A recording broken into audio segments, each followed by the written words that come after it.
আসসালামু আলাইকুম এভরিওয়ান, ভাই বোনেরা। এই যে আজকে আমি আবার লাউ শাক দিয়ে, আলু দিয়ে, শিং মাছ দিয়ে একটু মাখা মাখা ঝোল রান্না করব। এটা একটু আলাদা সিস্টেম, এটা ওই জন্য আবার দেখাচ্ছি।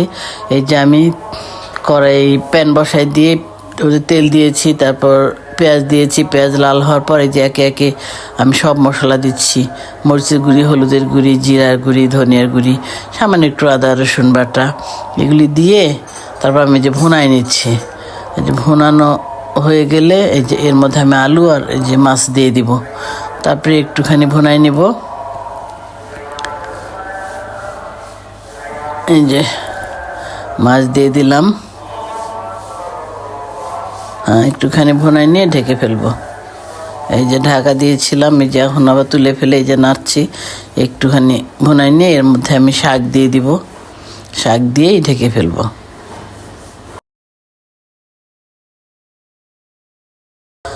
শাক দিয়ে দিলাম, এখন আমি ঢেকে দিব। শাকের পানি দিয়ে আর কি ঝোল বের হয়ে গেছে। আর একটু পানিও আমি দিয়েছিলাম, পানিটি কেন যেন আসলে ভিডিওতে আসলো না। যাই হোক, আপনারা একটু পানি দিয়ে নেবেন। আর এই যে শাকের ঝোলও বের হয়ে গেছে। এখন এটা আমি একটু কষায় টাসে আবার ঢেকে দিব, যে এখানে আর কোনো পানি টানি দিব না। এভাবে না, এই যে আমি আবার ফিরে আসলাম। এই যে এখন ঢাকনা তুলে এই যে এখানে মাছ ভেঙে দিয়েছি। আবার এই যে আরও মাছ আমি এই যে ভেঙে দিচ্ছি, কাঁটাগুলো তুলে ফেলছি।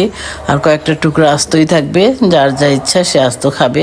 তো মাছটা ভেঙে দেওয়ার উদ্দেশ্য কি, এই মাছ ভেঙে দিলাম আর লাউ শাকটার সঙ্গে মাছগুলি আমি নেড়ে চেড়ে পুরো একদম মাছগুলি মিলাই ফেলবো লাউ শাকের সঙ্গে। একদম মাছগুলি লাউ শাকের সঙ্গে মিলাই দিলে সুন্দর মতো সব শাকের সঙ্গে মাখামাখি হয়ে গেলে ভাত শাকটা খেতে অত্যন্ত মজা লাগবে। অনেক টেস্টি হয় খাবারটা এভাবে রান্না করলে। একটু আদা ভাঙ্গা করে শিং মাছটা দিলাম, কটা মাছের টুকরাও থাকলো, একটু মাখো মাখো ঝোল, অনেক টেস্টি হয়। এভাবে রান্নাটা আমার শেষ হয়ে যাবে। রান্নাটা আমার আল্লাহর রহমতে কমপ্লিট হয়ে গেল।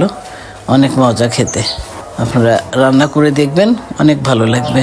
তো ঠিক আছে ভাই বোনরা, আমাকে আপনারা সাবস্ক্রাইব করে আমার পাশেই থাকবেন। তো আপনারা অনেক ভালো থাকবেন। আল্লাহ হাফেজ।